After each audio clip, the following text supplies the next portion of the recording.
লাল সবুজের জার্সির প্রথমবারের মতো গায়ে জড়াতে গেল দিন বাংলাদেশে পা রেখেছেন হামজা দেওয়ান চৌধুরী। এদিকে এশিয়ান কাপ বাছাইয়ের ম্যাচকে সামনে রেখে 2 সপ্তাহের কন্ডিশনিং ক্যাম্প শেষে মঙ্গলবার দেশে ফিরেছে বাংলাদেশ জাতীয় ফুটবল দলও। দেশে ফিরেই বিমানবন্দরে বাংলাদেশ দলের হেড কোচ হেভিয়ার কাবরেরা জানিয়েছেন হামজার উপস্থিতি শক্তি যোগাবে দলকে। Huge positivity, everyone very excited. হামজার সঙ্গে কথা হয়েছে, এখন দেখা করার জন্য অপেক্ষায় রয়েছে আমি।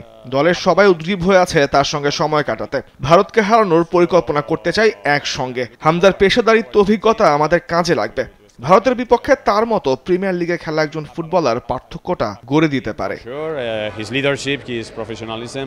ভারতের শিলংয়ের ঠান্ডা কন্ডিশনের সঙ্গে মানিয়ে নিতেই সৌদিতে ক্যাম্প করেছে গোটা দল। স্থানীয় দলের সঙ্গে খেলেছে একটি প্রস্তুতি ম্যাচও। তাই ভারতের বিপক্ষে জয়ের ব্যাপারেও আশাবাদী হেড কোচ।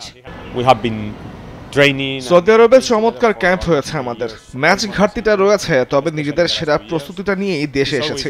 ভারতের বিপক্ষে চ্যালেঞ্জ নিতে প্রস্তুত আমরা। জয়ের পরিকল্পনা করেই মাঠে নামতে চাই। এদিকে অনেক আশা জাগিয়ে সৌদিতে দলের সঙ্গে যোগ দেওয়া ফরওয়ার্ড ফাহমিদুল ইসলাম ফিরে গেছেন ইতালিতে কাবরেরার ভারতের বিপক্ষে ম্যাচের পরিকল্পনা না থাকায়। তবে ভবিষ্যৎ পরিকল্পনায় বাফুফের রাডারে রাখা হয়েছে এই ফুটবলারকে। ফাহমিদুল ইতালি ফিরে গেছে, তবে সে কিন্তু প্রতিভাবান ফুটবলার। তার সাথে সৌদিতে আমাদের অনুশীলনটা চমৎকার হয়েছে। ফাহমিদুলের বয়সটা কম, তবে এই মুহূর্তে অন্য ফুটবলাররা তার চাইতে বেশি প্রস্তুত। তার আরেকটু সময় প্রয়োজন। রিফাত আঞ্জুম, দেশ টিভি, ঢাকা।